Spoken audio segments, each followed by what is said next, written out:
नमस्कार दोस्तों, आरंभ स्कूल ऑफ कंपटीशन में आपका स्वागत है। हम लोग एसपीडी का करंट अफेयर कर रहे थे। 25 क्वेश्चन का सेट लगातार कर रहे हैं हम लोग। और इस क्वेश्चन को आपको सारे करंट को कवर करना है। इस करंट को मैं इसलिए करने बोल रहा हूँ क्योंकि एसपीडी में बहुत ब्रॉड लेवल पे सारे क्वेश्चनों को शामिल किया गया है। और हम क्या कर रहे हैं, इसमें हम स्टैटिक पोर्शन को भी इंक्लूड कर रहे हैं। इससे रिलेटेड और भी जो इन्फॉर्मेशन आ रहा है क्वेश्चन से, तो हमें सिर्फ 25 क्वेश्चन नहीं, हम मोर देन 100 क्वेश्चन कर रहे हैं इस 25 क्वेश्चन में। तो इसको जल्दी से देखते हैं और अपना कॉन्फिडेंस को बूस्ट करते हैं ताकि एग्जाम में कोई दिक्कत ना हो।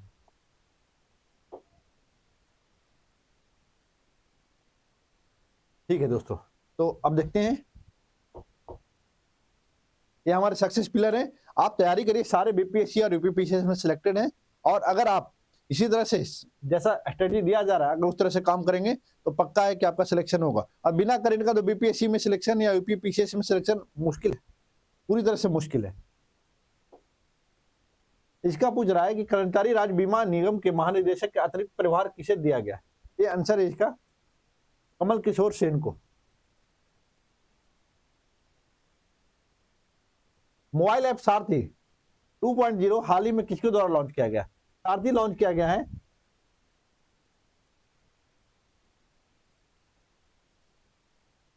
सेबी द्वारा।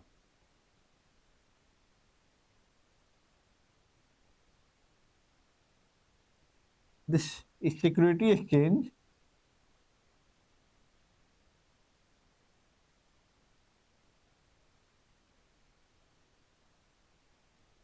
Board of India.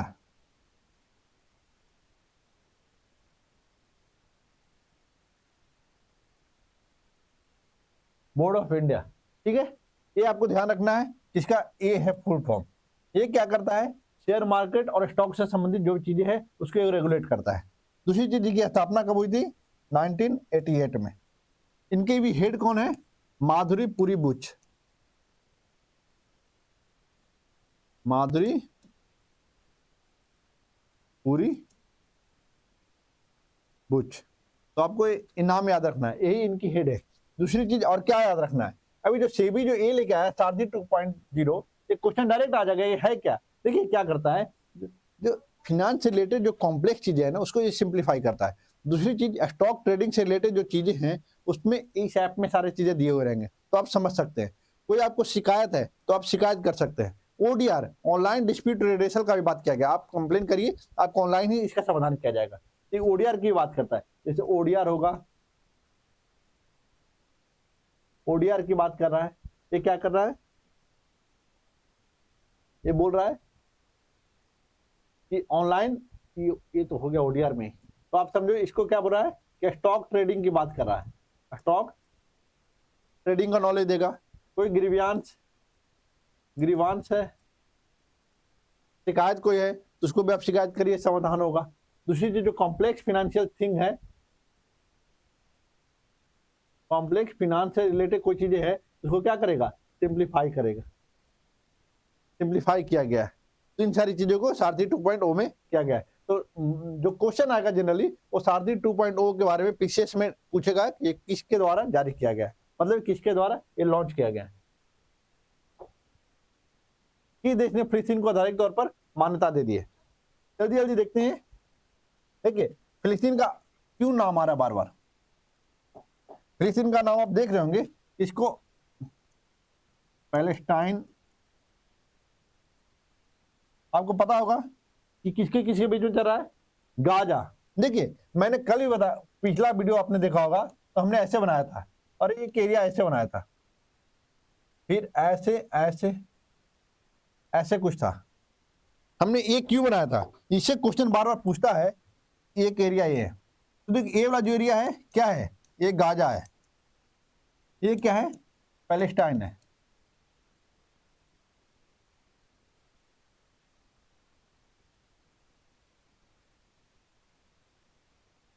पैलेस्टाइन। आप देखिए ये क्या है, जॉर्डन।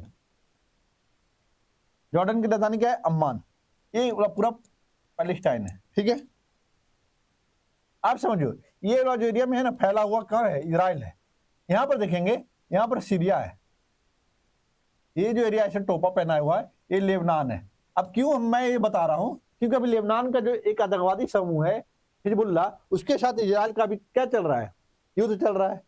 ऐसे में आपको समझना दोनों है कि अगर क्वेश्चन पूछ दे कि कौन सा इसमें से है जो मेडिटेरियन सी से टच करता है, जॉर्डन दे देगा, सीरिया दे देगा, लेबनान देगा, और एक दो दो तीन ऐसे करके कुछ दे, तो आपको समझना पड़ेगा कि ये भी मेडिटेरियन से करता है, ये भी मेडिटेरियन से करता है, और यहाँ पर क्या है, इजिप्ट है, मिस्र।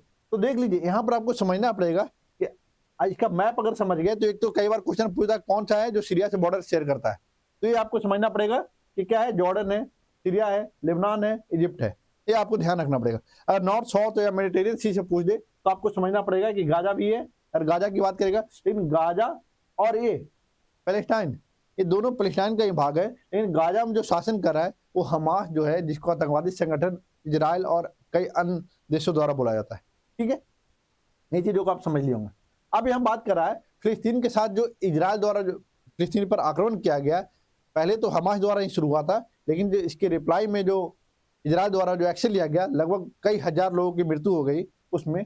ऐसे में फिलिस्तीन को आधिकारिक तौर पर मान्यता यूएन में देने की बात की गई। तो इसमें क्या हुआ कि आप दो चीजें समझ लो। पहले यूएन को पहले ही क्या है कि टोटल मेंबर 143 मेंबर कितना में, 193 में, टोटल यूएन को 193 मेंबर है, उसमें से 143 मेंबर पहले ही क्या था, ये मान्यता दे चुके थे। ठीक है, लेकिन हाल ही में 28 मई को प्रस्ताव आया यूएन में, और वहां पर कौन कौन सा देश, नॉर्वे, स्पेन और आयरलैंड,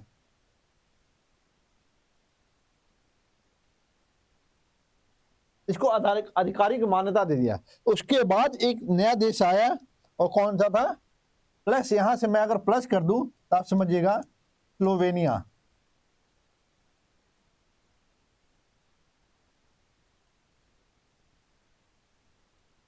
स्लोवेनिया, तो आंसर क्या है, स्लोवेनिया। तो मैं क्या यहां याद करने के लिए बोलूंगा, मैं बोलूंगा ये चारों देश का नाम याद करिए, और इसमें हो सकता है पूछ दे कि हाल ही में इसके द्वारा इनमें से कौन है जो फिलिस्तीन को आधिकारिक रूप से मान्यता नहीं दिया है। किसी एक देश का नाम दे देगा, हो सकता है इजराइल का ही दे दे, कोई एक देश का नाम देगा, तो आपको ध्यान में रखना है। ठीक है, ऐसे आपकी चीजें सही होगी। दूसरा चीज क्या है, जब हम बात कर रहे हैं, जब यूएन की बात आ गई तो यूएन के बारे में भी थोड़ा जान लो। यूएन के बारे में जान लेते हैं।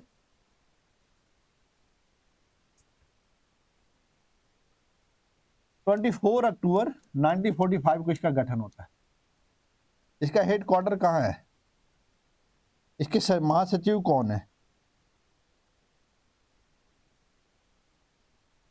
Antonio Guterres,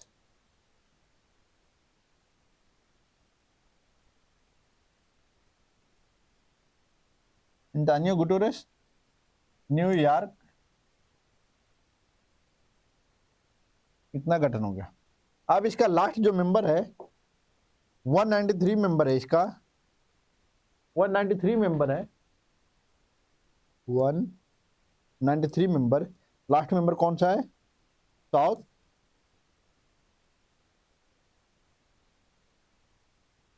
Sudan. तो आपको इस चीज को समझना है। अगर इतना आपको समझ में आ गया तो मुझे लग रहा है कि इससे रिलेटेड चीजें आप आराम से कर लेंगे। नेक्स्ट क्वेश्चन चलते हैं। 7 जून को इसके द्वारा 2025 को क्वांटम विज्ञान और प्रौद्योगिकी का अंतर्राष्ट्रीय वर्ष घोषित किया गया। देखिए, इसमें आपको समझना बड़ा अच्छे से है। एक है मैक्सिको, जो प्रपोजल लेके आया, क्या लेके आया, प्रपोजल आया, कहां लेके आया, यूनेस्को के पास। यहां पर सहमति मिली, फिर कहां गया ये मैटर, ये गया यूएन में, यूएनजीए में, मतलब यूनाइटेड नेशन जनरल असेंबली में। अब यहाँ क्या हुआ कि इसकी क्या हुआ, यहाँ पर इसको आधिकारिक मान्यता दे दी गई। यहाँ पर घोषित किया गया कि 2025 को हम क्या मानेंगे, quantum science and technology year मानेंगे। ठीक है, 2025 को। लेकिन आपको समझना होगा क्यों, आखिर ऐसा क्या हुआ जो 2025 को मानने लगे, 24 को क्यों नहीं माना। तो समझिए इसको, 1925 को वार्नर हेजनबर्ग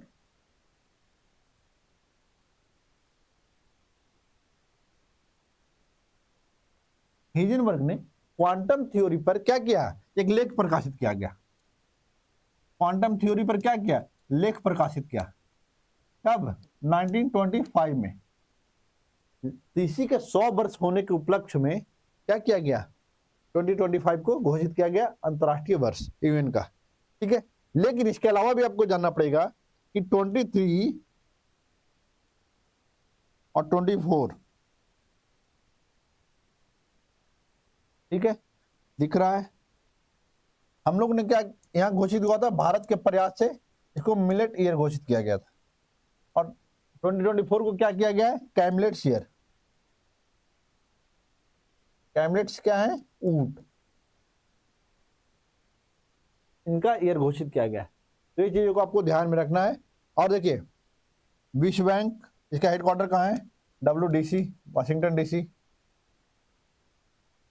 संयुक्त राष्ट्र महासभा न्यूयॉर्क। नीति आयोग का आपको पता है दिल्ली में। इन सारी चीजों को आपको ध्यान में रखना है। और इसमें बात करेंगे, कई सारे रिपोर्ट ये सब निकालते हैं, इनके बारे में एक छोटा सा वीडियो लाऊंगा जल्द। चर्चा में रही स्पर्श सेवा किस मंत्रालय से संबंधित है। पहले स्पर्श को अगर ऐसे लिख दें, कोई दिक्कत है?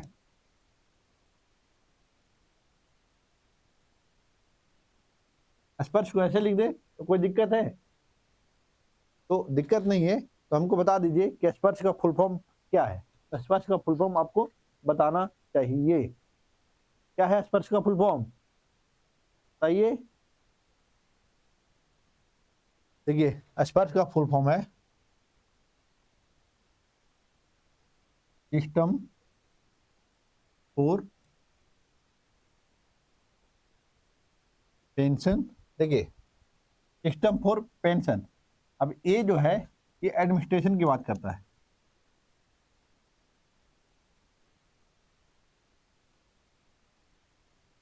एडमिनिस्ट्रेशन की बात करता है। और RSH अब पेंशन की बात कर रहा है, तो किस चीज की बात कर रहा है? पेंशन के अलावा इसमें क्या बोल रहा है कि आपको और क्या आना चाहिए इसमें? तो इसमें बोल रहा है कि ये एरिया देखो, इसको याद कर लो क्योंकि इससे क्वेश्चन आते ही हैं। इसने क्या किया है, इसीलिए हर एक वर्ड पर इसने नहीं बनाया फुल फॉर्म। इसका बनाया है सिस्टम, इसका बनाया पेंशन, इसका बनाया एडमिनिस्ट्रेशन। लेकिन ये जो पूरा एरिया है स्पर्श वाला एरिया, इसको पूरा को कर दिया क्या है, रक्षा।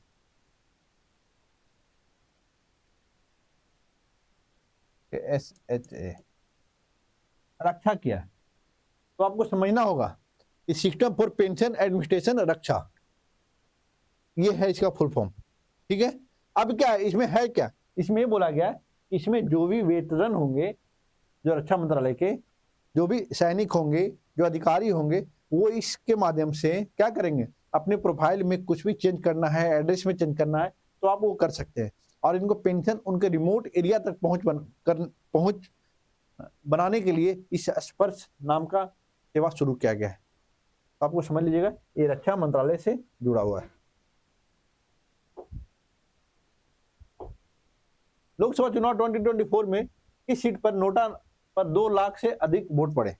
अब नोटा पर, अब देखिए, मैं तो सिर्फ इतना बोल रहा हूं कि नोटा का छोड़िए, मैं सिर्फ ये बता दीजिए मुझे कि सूरत में एक चुनाव हुआ था, यहाँ पर निर्विरोध वो जीत गए।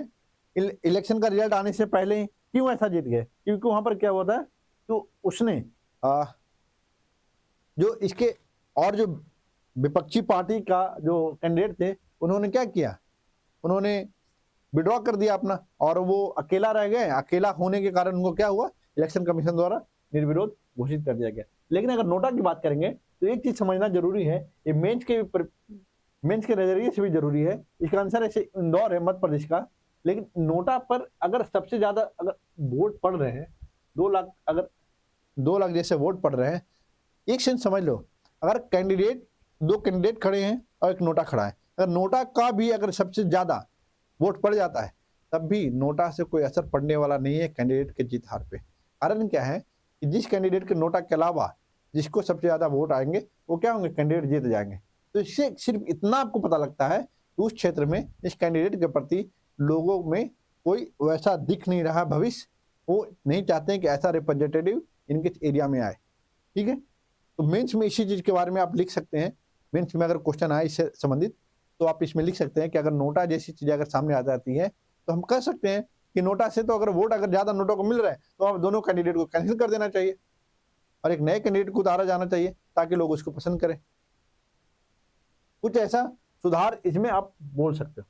ठीक है, तो इंदौर हो गए इसके। अंतरराष्ट्रीय क्रिकेट में 600 छक्के लगाने वाले अब कौन है? देखो, सबसे पहले बात अगर कर रहा हूं रोहित शर्मा की,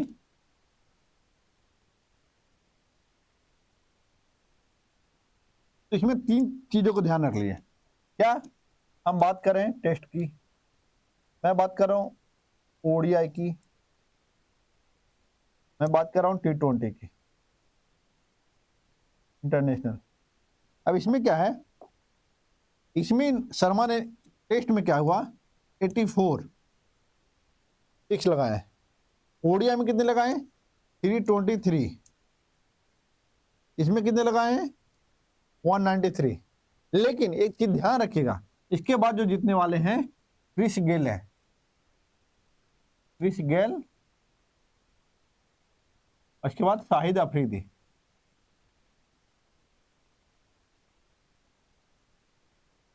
शाहिद अफरीदी। अब इस चीज को अगर आपको समझ में आ गया है तो अच्छी बात है, नहीं समझ में आया है तो भी बहुत अच्छी बात है। आपको इतना ही जानना है कि 600 कौन लगाया है और ये आप जान रहे हैं रोहित शर्मा, क्रिस गेल और शाहिद अफरीदी। तो मेन ये याद रख लीजिए कि रोहित शर्मा ने लगाए हैं और इसके बाद क्रिस गेल और शाहिद अफरीदी है। लेकिन ये भी बहुत टफ नहीं है, अगर चाहेंगे तो याद कर सकते हैं 323, 193, 84। ठीक है, और एक चीज और, अब क्रिकेट की बात आ गई है तो आपको पता होगा कि आईसीसी का चेयरमैन अब कौन बन गया है? जय शाह।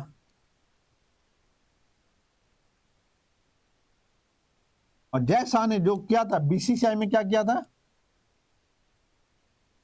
जो समान, ये जो वेतन जो था महिलाओं का अलग और पुरुषों का अलग, मेल क्रिकेट के लिए अलग प्लेयर को अलग पेमेंट मिलता था और फीमेल के लिए अलग, तो उन्होंने बीसीसीआई में पहले समानता किया, अब इन्होंने आईसीसी में भी कर दिया है। तो ये बहुत ही ज्यादा प्रोग्रेसिव मतलब एक तरह से लिया गया डिसीजन है, तो ये बहुत ही अच्छा है। जैसा से मुझे लग नहीं रहा था कि ये आईसीसी में भी ऐसा करेंगे, लेकिन ये अच्छी बात है। तो बीसीसीआई में कर ही चुके हैं, इतना सारा आपको पता ही है, तो अब इसमें ज्यादा जाने की जरूरत है नहीं। हाल ही में नीले रंग की चींटी की नई प्रजाति की खोज हुई, किस राज्य में है? देखिए, ये अरुणाचल प्रदेश में है, और अरुणाचल प्रदेश में है सॉरी। अब देखिए, नीले रंग की चींटी की जो बात कर रहा है ना, इसको एक नाम दिया गया है पैरा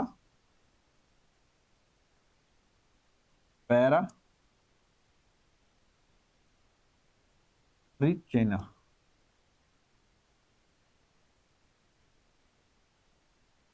ठीक है, इसको नाम दिया गया। ये क्या है? एक चींटी है, यहाँ पर साफ साफ लिखा हुआ चींटी है, लेकिन ये चींटी कैसा है? ये ब्लू है, लेकिन इसमें कुछ डिफरेंस है, अगर हो सकता है कथन बना के दे दे। इसके पूरे बॉडी नीला होता है, इसमें से कुछ चीजें जो है जानना जरूरी है। इसका जो साइज है 2 mm से भी छोटा होता है। दूसरी चीज, इसका जो मुंह, पैर और इसका जो डंक मारने की जो एंटीना होता है, वो तीनों चीज जो है ये ब्लू नहीं होता है। तो ये ध्यान रखना है, ये डिफरेंस है। एक्सेप्ट अब पूरा बॉडी क्या होता है, मेटेलिक ब्लू है, मतलब ब्लू है पूरी तरह से। ये अरुणाचल प्रदेश में मिला है। कहां के उपराष्ट्रपति सोलो चिलिमा और उनकी पत्नी सहित 9 अन्य लोगों की एक विमान दुर्घटना में मृत्यु हो गई? ये नाम याद रख लीजिए, इंपॉर्टेंट है। ये नाम याद करने से फायदा क्या होगा, ये जो व्यक्ति हैं ये उपराष्ट्रपति रह चुके हैं, कहां के? मालावी के। अब मालावी का राजधानी क्या है? यही सब चीजें आएगी जो न्यूज में रहता है, उसी की राजधानी पूछ देगा। इस तरह से ली लॉन्ग बे।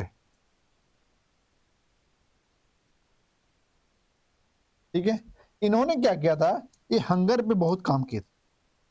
किसी तरह हंगर मिटाना है, किसी तरह से पॉवर्टी को कम करना है, पॉवर्टी समाप्त करना है, इसके लिए इन्होंने काम किया था। इनका जो ऐसा इसके बारे में कहा जाता है, सोलो चिल्मा को और इनके सदस्यों को, परिवार के सदस्यों को, पीछे जो दुर्घटना हुई है, इसके पीछे कहा जा रहा है कुछ कॉन्स्पिरेसी है।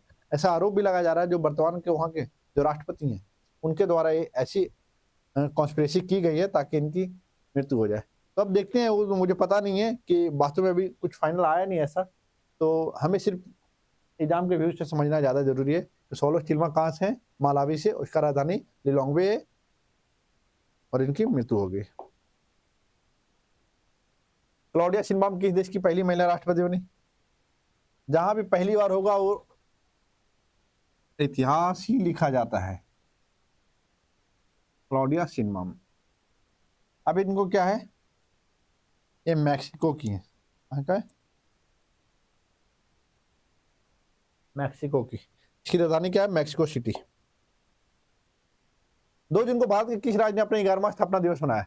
देखिए 2014 में इसका गठन हुआ था और ये कब? 2 जून को। तो अब अगर देखोगे, अभी 11 जोड़ लो, 2014 से अभी जोड़ोगे तो 11वां मना रहा है। 11वां क्या हो रहा है? तो अगर इसमें 11 नहीं जोड़ो, 10 जोड़ोगे तो ये क्या हो जाएगा? एक 14 तो मनाया ही और प्लस 10, तो 2024 में क्या हुआ? अपना 11वां स्थापना दिवस वो मना चुका है। ठीक है, अब इसके बारे में जान लो। अब तेलंगाना की जब बात करेंगे, ये कहाँ हुआ है? तेलंगाना में स्थापना हुआ, तेलंगाना का। तेलंगाना की स्थापना जब 2 जून को हुई, जो बेसिक चीज जानना है यहाँ पर, रेवंत रेड्डी, दूसरा Jishnu Verma,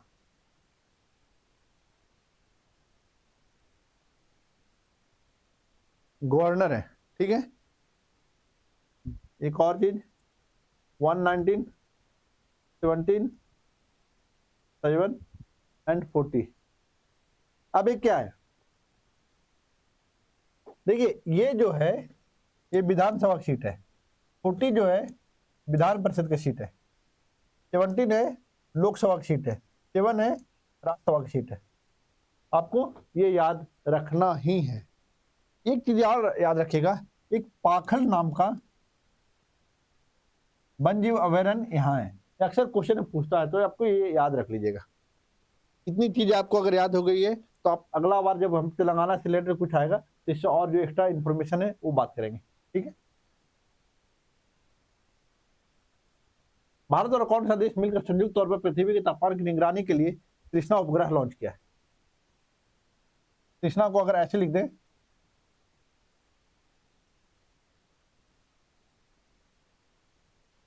Krishna thermal imaging satellite high resolution for natural resource and assessment, तो इसको ऐसे लिख देते हैं।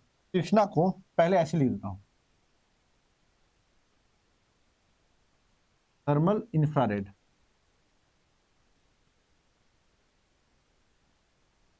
इमेजिंग, इमेज जो होता है imaging satellite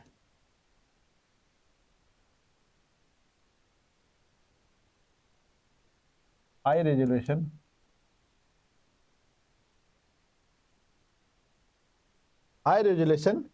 natural assessment, natural resource assessment.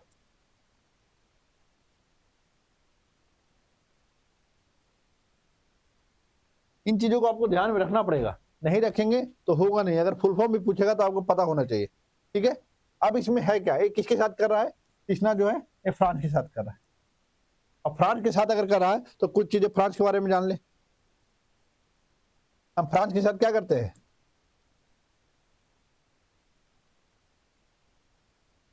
France के साथ तीन एक्सरसाइज का नाम ले लेते हैं, 4 ले लेते हैं।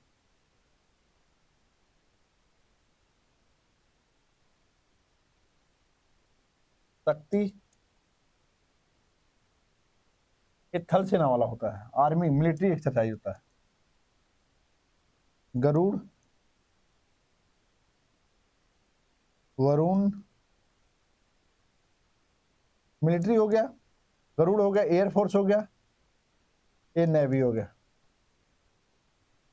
दूसरी चीज कि हम राफेल भी यहीं से खरीदे हैं। राफेल जो फाइटर प्लेन है हमने कहाँ से खरीदा है? फ्रांस से खरीदा है। एक जो डिफरेंट जो समझना है, जो एक अलग चीज है जो आपको याद रखना है, जब हम बात करते हैं यहाँ पर एक गरुड़ शक्ति होता है, गरुड़ शक्ति एक्सरसाइज।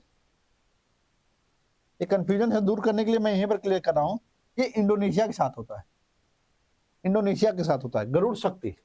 और एक तीसरा है, एक मित्र शक्ति है।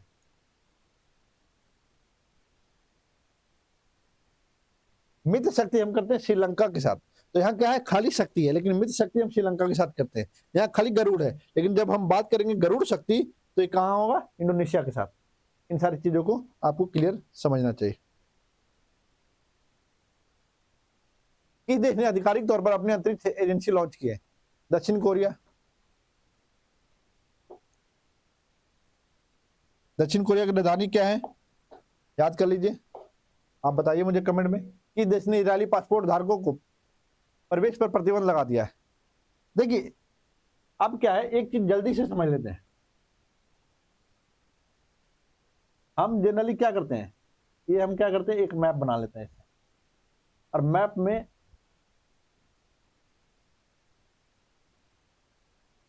ये क्या है? जॉर्डन है। यहां पर क्या है? ये सीरिया है। ये क्या है? लेबनान है।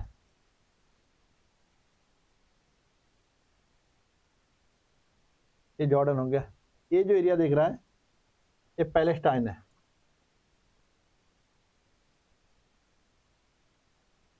ये जो एरिया जो दिख रहा है ये क्या है? गाजा। यहां जो बॉर्डर बना रहा है यहाँ क्या है?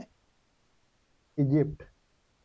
अब आपको समझना होगा, ये क्वेश्चन कई बार पूछ चुका है कि सीरिया से कौन कौन सा पड़ोसी देश है। तो ये समझना है, सॉरी इजराइल से, इजराइल का पड़ोसी जॉर्डन है, सीरिया है, लेबनान है, इजिप्ट है। अरे गाजा और जो पैलेस्टाइन है ये दोनों एक ही देश का भाग है। लेकिन गाजा में क्या है, यहाँ जो शासन करने वाला लोग है ये हमास, जिसको आतंकवादी संगठन बोला जाता है, इसी ने सबसे पहले इजराइल पर हमला किया था। उसके बाद इजराइल और गाजा में इस तरह से विध्वंसक युद्ध हुआ जिसमें हजारों लोगों की मृत्यु हो गई। अब जिस तरह से इजराइल लेबनान के साथ कर रहा है, तो लेबनान की राजधानी आप कमेंट में बताइए। और दूसरी चीज कि अब क्या है कि लेबनान में जो आतंकवादी संगठन है हिजबुल्लाह, वो क्या कर रहा है? इजराइल पर लगातार हमला कर रहा है। और आप देख रहे होंगे इजराइल ने इतने तकनीकी स्तर पे, इतना हाई लेवल पे काम कर रहा है कि उसके हिजबुल्लाह के द्वारा जो प्रयोग किया जाने वाला पेजर और इस तरह के जो डिवाइस थे सारे को विस्फोट करके कई हिजबुल्लाह के आतंकी को क्या कर दिया? उनकी मृत्यु कर दिया या उनको घायल पहुंचा दिया, घायल कर दिया। तो इस तरह से उनकी पहुंच आप देख रहे होंगे। अभी पूर्व राष्ट्रपति ईरान को भी एक पेजर को विस्फोट करके उनकी मृत्यु हो गई। तो इन सारी चीजों को देख सकते हैं कि अभी इजराइल और लेबनान, इजराइल बहुत ही एग्रेसिव पॉलिसी के साथ अपने क्षेत्र में काम कर रहा है। ठीक है, आज उनको विश्व पर्यावरण दिवस मनाते हुए कौन सी वर्षगांठ हम लोगों ने मनाया? अब पहली बात की एक समझने के लिए सबसे पहले आपको समझना पड़ेगा पहली बार कब मनाया गया। तो हम एक जानते हैं स्टॉकहोम, स्टॉकहोम सम्मेलन हुआ था, अब हुआ था 1972 में। और यहीं पर डिसाइड किया गया कि हम क्या करेंगे, 5 जून को 1973 से हम क्या मनाएंगे? पर्यावरण दिवस मनाएंगे। तो अभी से लेके 73 से लेकर अभी तक का जोड़ लीजिए, उसमें जो करेंगे उसमें से आ जाएगा 51 91 वर्षगांठ हम मना रहे हैं। ठीक है, अब इसका थीम क्या है इस बार का 2024 का? इस 2024 का थीम है क्या? तो ये समझिए 2024 का है कि लैंड रीस्टोरेशन,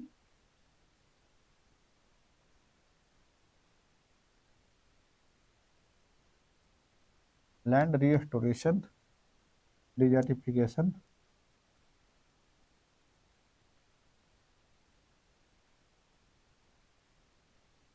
ये है। तो थीम को आपको याद रखना है।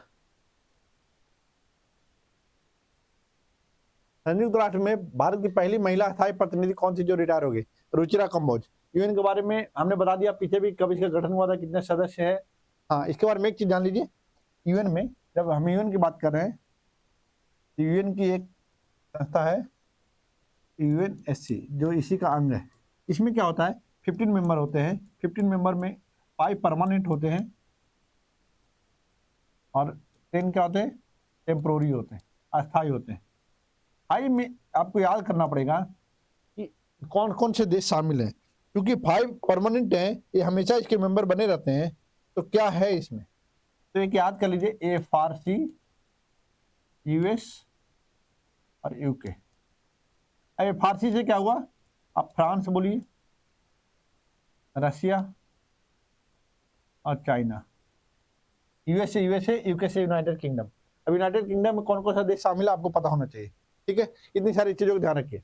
अब क्या है कि अभी हाल ही में, आप पिछले कुछ दिनों में अगर न्यूज सुना होगा आपने, तो यहाँ पर बात चल रही थी कि क्योंकि भारत अब विश्व स्तर पर एक लीडर ग्रुप में उभर रहा है, और बहुत जो विश्व की जो सामरिक दृष्टि से देखा जाए, चाहे वो ऊर्जा की बात हो, जलवायु परिवर्तन से संबंधित चीजें हों, या गरीबी से बाहर निकलवाने में हो, इन सारी चीजों पे बहुत तेजी से काम कर रहा है। फाइनेंशियल इंक्लूजन की बात हो, तो एक अच्छे देश के रूप में उभरा है और उसकी अर्थव्यवस्था लगातार मजबूत हो रही है। तो ऐसा माना जा रहा है इस देश को परमानेंट मेंबर इसको यूएन का बनाना चाहिए। अब भारत लगातार कई सालों से परमानेंट मेंबर बनाने की मांग कर रहा है, और हाल ही में जो हमारे प्रधानमंत्री गए यूएनजीए में, जब उन्होंने भाषण दिया और उन्होंने बोला कि यूएन में सुधार की सख्त जरूरत है, नहीं तो ये क्या हो जाएगी, ये संस्था उस तरह से कार्य नहीं कर पाएगी। कि बदलते युग में, बदलते परिदृश्य में आपको भी बदलना पड़ेगा, आप पुराने ढर्रों पे आप नहीं चल सकते, ठीक है। और कारण क्या है कि 5 मेंबर के पास क्या होता है, वीटो पावर होता है। वीटो पावर से मतलब ये होता है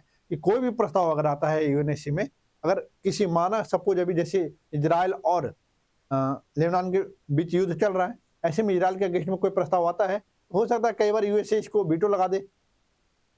हो सकता है जब बात चल रही थी यूक्रेन और रशिया की, जब युद्ध चल रही थी, तो यहाँ पर कई बार होगा रशिया ने खुद वीटो लगा दिया, अगर उसके अगेंस्ट में कोई प्रस्ताव आया तो कोई भी एक देश अगर वीटो लगाता है तो प्रस्ताव पारित नहीं होगा, ठीक है। हाल ही में नीति आयोग के निदेशक किसे नियुक्त किया गया, आशीष कुमार दास को। आशीष कुमार दास। अब समझ लीजिए नीति आयोग के बारे में थोड़ी सी चीजें जान लीजिए, इसमें ज्यादा चर्चा नहीं करेंगे क्योंकि पहले ही बता चुका इसके बारे में। चेयरमैन कौन होता है, ये कौन होगा, हमेशा पीएम होंगे, जो भी पीएम बनेंगे वो बन जाएंगे। वाइस चेयरमैन कौन है,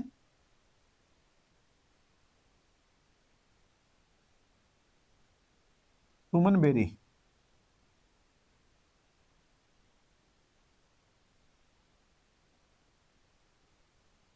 सीईओ कौन है, VBR सुब्रमण्यम।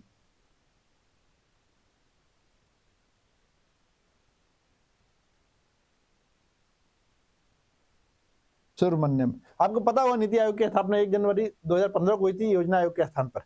इसमें क्या होता है कि पहले जो योजना आयोग में क्या होती थी, नीतियां केंद्र स्तर पर बनती थी और फिर वो ऊपर से नीचे जाती थी, मतलब केंद्रीकृत शासन व्यवस्था या नीतियां बनती थी।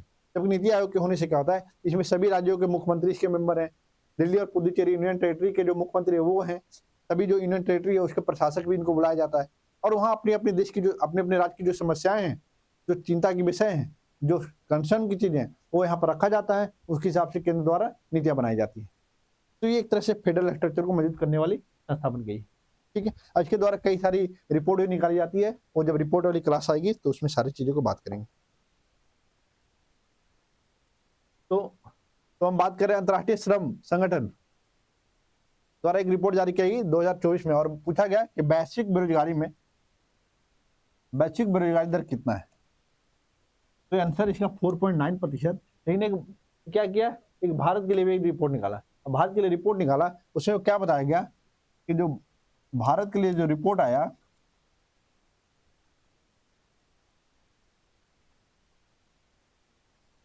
ट्वेंटी 2024 का, इसमें कहा गया कि 83% जो युवा हैं, युवा बल क्या है, बेरोजगार। और इसमें से आप देखेंगे दो तरीके से देखा जाए तो मध्यम, जो मध्यम स्कूल, मध्यम शिक्षा प्राप्त किए और हाई शिक्षा, उच्च शिक्षा प्राप्त किए हुए हैं, वैसे लोगों की जो संख्या है अब जो है, जो वर्ष 2000 में 35% के आसपास थी, वो अब 2022 में कितना हो गया, ये बढ़ के लगभग 66% हो गया, लगभग दुगना। ये बेरोजगारी का आलम है आईएलओ की रिपोर्ट के अनुसार। तो आईएलओ का हेडक्वार्टर कहाँ है, जिनेवा में, ठीक है। आईएलओ का हेडक्वार्टर कहाँ है, जिनेवा में। इसकी स्थापना कब हुई थी, 1919 को। इन सारी चीजों को आपको ध्यान में रखना है। चांग ई हाल ही में चंद्रमा पर किस देश द्वारा भेजा गया, चांग ई हमने बोला, लेकिन आपको ध्यान पढ़ना पड़ेगा, ये 6 को पकड़ना पड़ेगा, क्योंकि चांग ई 5 भी गया है, 4 भी गया है, तो आपको ध्यान में रखना है। ये चीन द्वारा भेजा गया है।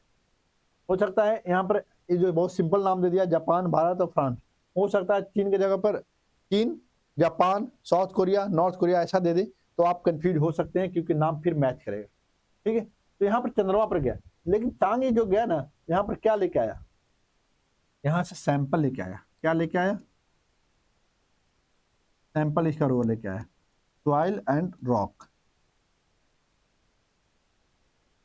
साथ ही इस पर क्या बोल रहा है कि 2030 तक चंद्रमा पर कह रहा है कि हम पर्यटन करवाएंगे लोगों को। चाइना कह रहा है, तो अग्रेसिवली इसको फॉलो करने की कोशिश करता है, ताकि उसको लगता है वो विश्व में सब सारी चीजों को कुछ रिकॉर्ड बनाना चाहता है, ताकि अगर कभी नाम आए फर्स्ट का, तो उसमें चाइना का नाम आए। तो इस तरह से वो चीजों को कर रहा है। तो आप ध्यान रखना, चांग ई 6 यान चंद्रमा पर भेजा गया था चीन द्वारा, ठीक है। डीआरडीओ ने हाल ही में रुद्र एम को ऐसे लिखते हैं, रुद्र M2, ठीक है। ये क्या है, यह एक मिसाइल है। तो एक ऐसा मिसाइल है, ये एयर टू सरफेस मार करता है। इसको जो चेक किया गया, डीआरडीओ द्वारा डेवलप किया गया था, और ये एयर टू सरफेस करता है, और सुखोई 30 एम के आई द्वारा इसको चेक किया गया था। आपको ध्यान रखना चाहिए कि रुद्रा M1 पहले भी आ चुका है, तो ये सेकंड स्टेज है। तो ध्यान रखना डीआरडीओ। और डीआरडीओ की जब बात करेंगे, इसकी स्थापना कब हुई थी, 1958 में।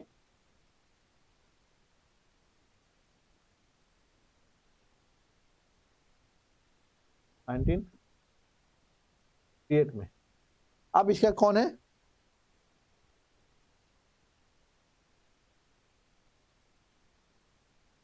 इसका समीर बी कामत नाम है।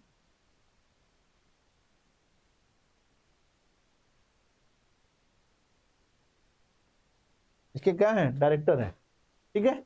इतना डीआरडीओ के बारे में हम जान लिए, और इसे रुद्रम एम के बारे में बस ये ध्यान रखिएगा कि है क्या, रुद्रम एम क्या है, ये एयर टू सरफेस करता है या सरफेस टू सरफेस करता है, ये भी जान लीजिए। और एक मिसाइल है, इंडिजीनियस रूप से बनाया गया है। बहुराष्ट्रीय सैन्य अभ्यास रेड फ्लैग 2024 इसके द्वारा आयोजन किया गया। देखिए ये क्या है ना, मल्टीपल देशों द्वारा बहुराष्ट्रीय है, और दूसरी बात कि किसके द्वारा किया गया है, यूएसए द्वारा। इसमें सब यूके, फ्रांस, जर्मनी, इन सब देशों ने इन सब देश शामिल हुए थे। तो बहुराष्ट्रीय सैन्य अभ्यास है, ठीक है। रेड फ्लैग 2024 यूएसए द्वारा शुरू किया गया था। 30 मई को भारत के किस राज्य ने अपना 37वां स्थापना दिवस मनाया, ये गोवा ने मनाया था, ठीक है, गोवा ने मनाया था। और इसके बारे में क्या जान लीजिए, गोवा में एक है मोलेम नेशनल पार्क, एक कर्नाटका के बॉर्डर के पास है, near Karnataka border.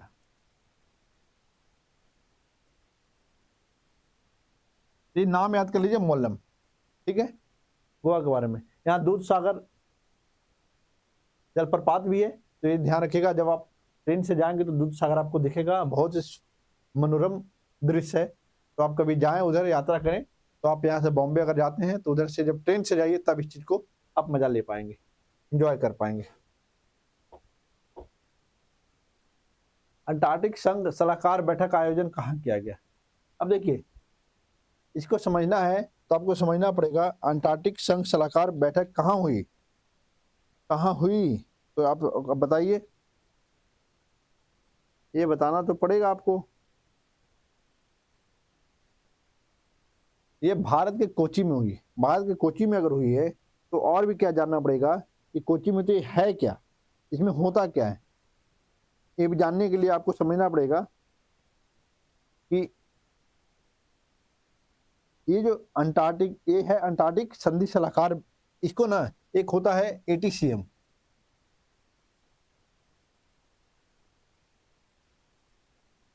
एटीसीएम Antarctic Antarctic treaty consultative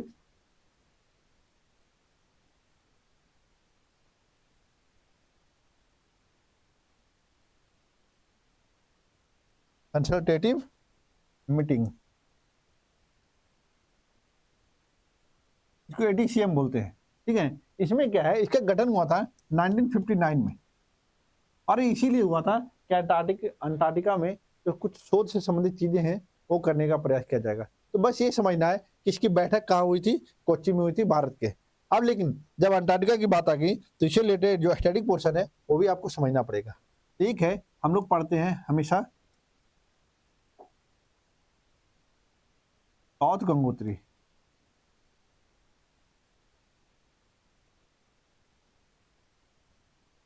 एक पढ़ते हैं मैत्री, एक पढ़ते हैं भारती। ये 83 में इसका गठन हुआ था, बना था। ये 89 में, ये हुआ 83 89। लेकिन इसमें जो समझने वाली बात है कि जो सबसे लास्ट है बना वो 2012 में जब इसको बनाया गया, 2012 में भारतीय बनाया गया। इसमें क्वेश्चन पूछता है कि सबसे अंतिम में कौन बनाया गया, भारतीय बनाया गया। दूसरा ये भी पूछेगा कब बनाया गया, या पहला कौन है, दूसरा कौन है। तो इस चीज को आपको समझना होगा, ये तो इस सीक्वेंस वाइज आपको याद करना होगा। इसका आंसर क्या था, एटीसीएम का बैठक कहाँ हुआ था, कोची में हुआ था। मास कम्युनिकेशन इंटर्नशिप प्रोग्राम किस मंत्रालय द्वारा शुरू किया गया। देखिए, आप ये सोच भी नहीं पाएंगे, ये अक्सर क्वेश्चन गलत करेंगे, ये मास कम्युनिकेशन की बात कर रहा है।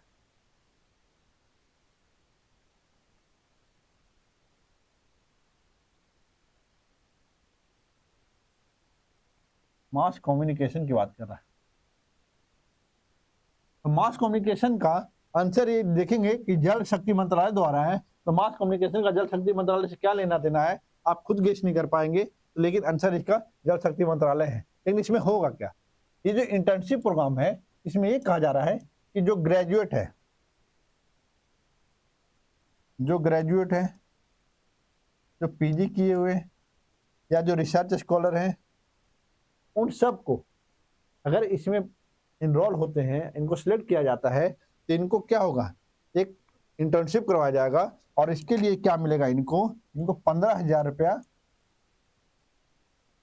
पर मंथ मिलेगा, जिसका टेन्योर क्या है, ये 8 to 9 मंथ तक इसका जो अवधि है इंटर्नशिप का इतना है।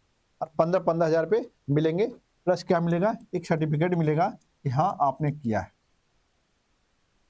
ये इंटर्नशिप जल शक्ति मंत्रालय द्वारा चलाए गए। हाल ही में चक्रवात रेमल, अब देखिए रेमल तो अब खैर पुराना हो गया, अगर अभी के हिसाब से देखा जाए। ये नाम दिया गया किसके द्वारा, ओमान द्वारा। ठीक है, नामित किया गया तो ये ओमान द्वारा किया गया है।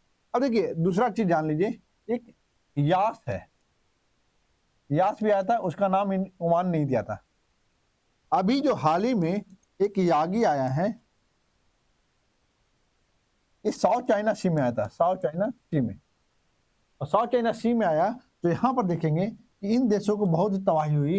ये आया थोड़ा चीन में, फिलीपींस में, वियतनाम, लाओस, म्यांमार, ये जगहों पर आया। वियतनाम में बहुत ही ज्यादा जान माल की हानि हुई। ठीक है, अब इस चीज को समझिए कि यागी का जो नाम दिया गया है ये जापान द्वारा दिया गया था।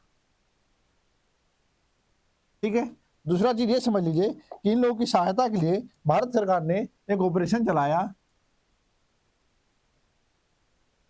ऑपरेशन सद्भाव। ऑपरेशन सद्भाव में देखिए C-17 ग्लोब मास्टर एयरफोर्स का और प्लस नेवी का INS सतपुरा गया हेल्प करने के लिए। ठीक है, इन सारी चीजों को समझिए कि भारत सरकार द्वारा इस ऑपरेशन के माध्यम से कौन सा तूफान था, यागी। ठीक है, इतना आपको समझ में आ गया होगा। अगर वीडियो सही लग रहा है तो सब्सक्राइब करिएगा और शेयर करिएगा। और देखिए BPSC के बहुत सारे सीट आ चुके हैं, तो कोई भी क्लास आप मिस मत करिएगा। कैसे भी किसी तरह करेंट आपको पूरी तरह से कवर करना है। इस क्लास को करने का फायदा सिर्फ इतना होगा कि मैं जो कवर कर रहा हूँ इंटेंस तरीके से कई जगह से चीजों को ले रहा हूँ और यहाँ पर एक जगह ला के रख रहा हूँ। टहलने की जरूरत नहीं पड़ेगी आपको कि ये भी किताब पढ़ लूँ, इसमें वो चीजें नहीं है, तो आपको ऐसी नौबत नहीं आएगी। सारी चीजों को मैं आपके सामने ला कर रख दूंगा। ठीक है, वीडियो अच्छा लगा लाइक करिए, शेयर करिए, सब्सक्राइब करिए। Thank you so much.